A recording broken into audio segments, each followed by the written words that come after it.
Okay, so I was just informed that I have not done Hashimoto's and plastics.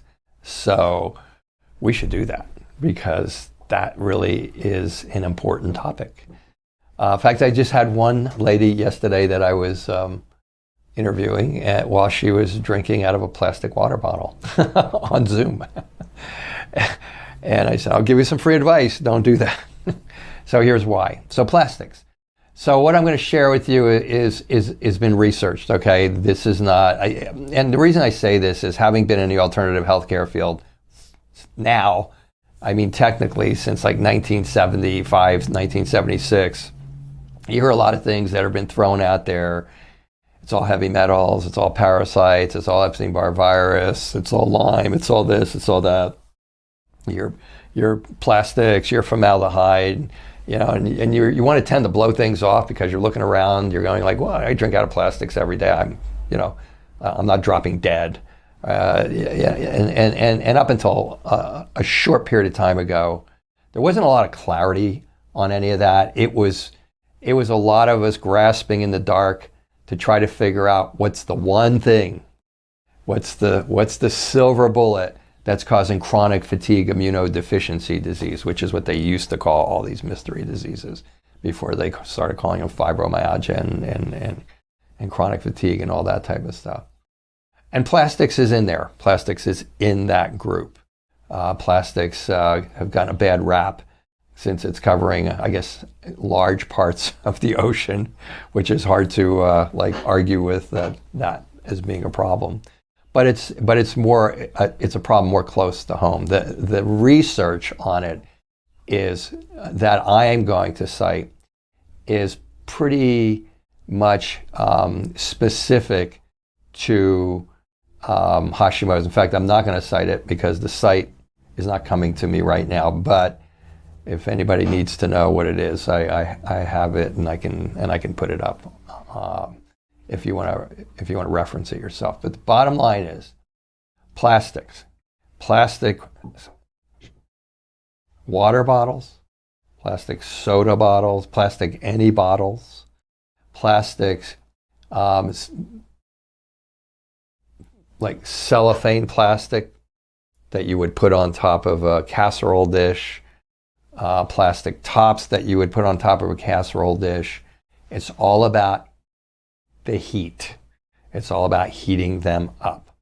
So if you are drinking a plastic water bottle, just know that water bottle has been filled and it has been transferred, and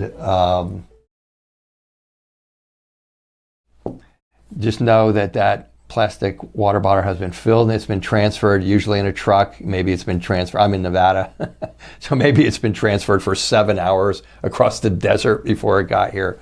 But even if that's not the case, usually it's been in an environment. It gets to where it gets. It's stored. Maybe it goes to your 7-Eleven. I'll use that as an example. They put it in the back. Maybe it's summer. You know, it's not in a freezer until it is in a freezer. And you get it, it's nice and cold, or you take it, you put it at home, you put it in your garage, you know, it's 90 degrees in there. The plastic breaks down. Now this is the actual science of it, okay? And so the plastic breaks down into BPA. And BPA is a chemical that then will go into the liquid and then it'll go into your system. If you drink 1 to 2 of these plastic bottles of water a day, you are getting the equivalent of a quarter to a half a credit card of plastic going through your liver every month. And that's enough, okay, for you to not do it. But more so for the Hashimoto's patient, exposure to BPA has been shown to increase thyroid peroxidase antibodies on average 70 to 75%. You drink, they go up, you're sitting there, all of a sudden you get an anxiety attack and you're like going like, what the hell's going on? Nothing is like going on here. I'm relaxing, sitting here, listening to classical music for studying. I should be like going to sleep. No, So that's how it works. So the plastics are one of the 39 triggers that are listed as one of the 39 triggers for Hashimoto's. And this goes for Starbucks, even though you get the liquid from the nice young lady or the nice young man there, and you get it and you pay. And by the time you get out to the street, that liquid is so hot, like the infamous McDonald's incident from years ago where it burned that lady and she sued him for $1 million or whatever it was and won. It's so hot that it heats up the top, the plastic top, and that BPA gets down into the liquid. Now, if you do that once a month, it's not a big deal. But even if you do it that one time, it can flare up your immune antibodies against your thyroid. But if you do it every day, we're back to plastics in your system. And so plastics go into way more than that.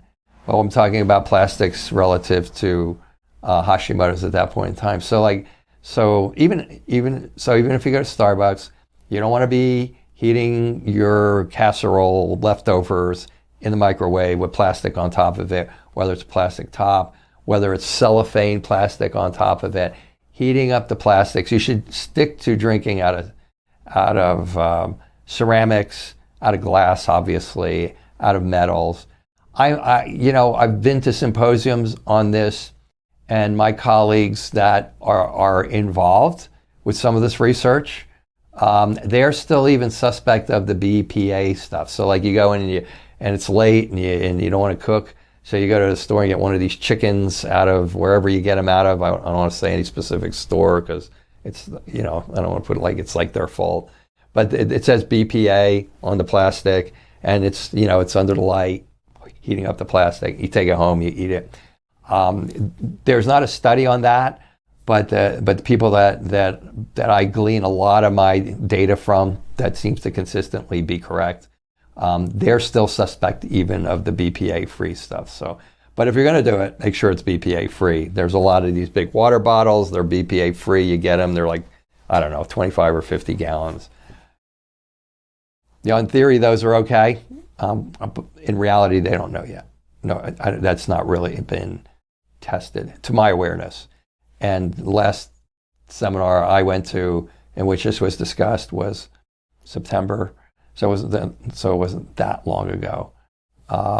So that's it. So that's plastics and Hashimoto's, and that's like money in the bank. It's one of the things. On the very first visit, once a patient starts, there's about 8 or 9 things that I share with them that are very specific to Hashimoto's triggers, and they're included in the 39 triggers that. And I think there's going to be there's going to be a 40th trigger with this COVID, but we'll see how that goes. But there's 39 triggers that we know of. Several of them are viral infections, like Epstein-Barr virus and stuff. Plastics is like way up there. It's like way up there as one of the triggers that raises the antibodies the most. And so that's plastics. That's plastics and Hashimoto's.